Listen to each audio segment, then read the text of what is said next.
The sustainability of these projects depends on proper planning and management.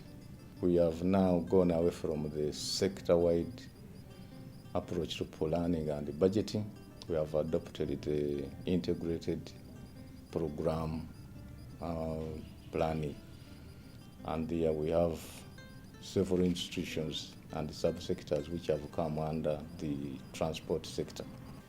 In 2015, this institution underwent a major restructuring exercise that was aimed at reforming our service so that we'd be able to give better service to the public, create more paved network, and maintain the unpaved network.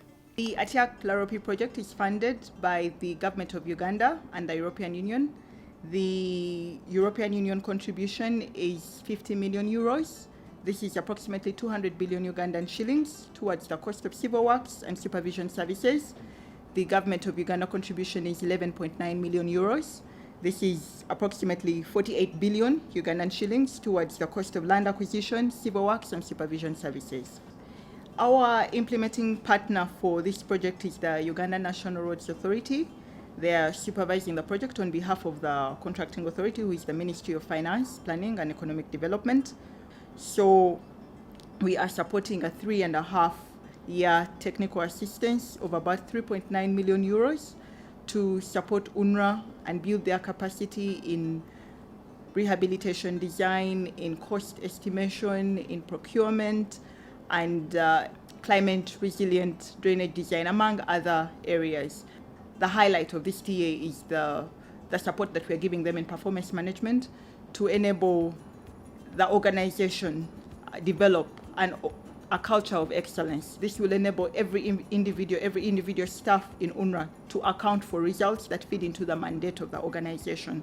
And we are confident that it will help in the transformation of the organization. We are already reaping some of the fruit from the way the Atiak-Laropi Road project is being managed. Currently, we are moving very well. As I said, we started in June. When you look at the way the work is moving on, I would call it a success because contractor is currently ahead of schedule in terms of his physical works on the ground. The physical progress is currently like about 17.33%. This is a national and a national trunk road connecting Uganda, South Sudan and Democratic Republic of Congo.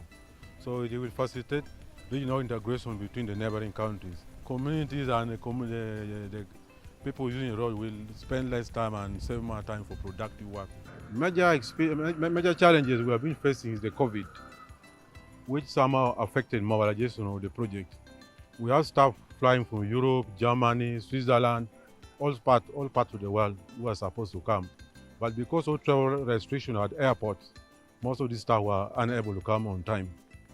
So it has been a big challenge, but now that with the opening of the airports and the travel restrictions, most of the staff have finally come on board and are now very active on the ground. There's also a challenge of some of the procurement of the materials. All those were affected by COVID, but with now the open movement of traffic, air traffic and all that, the problems are now being sorted out. So it's no longer a big challenge at the moment. However, at the moment, the allocation between maintenance is about 17%, and allocation towards new roads is about 82-83%. Ideally, a country like Uganda, I think, would be in the order of about 65% with the budget go towards new roads and 35% towards maintenance. With the current imbalance, we are creating a future problem because all our monies are going towards new road projects. In the long run, we're going to pay more to maintain these others because the network is collapsing. In our partnership with the government, we have so far provided substantial grant funding in the hundreds of million euros over the last few years to develop a good technically and competitive transport infrastructure in partnership with them. And the government on their own have committed finances to ensure the proper maintenance and operation of those assets upon their completion.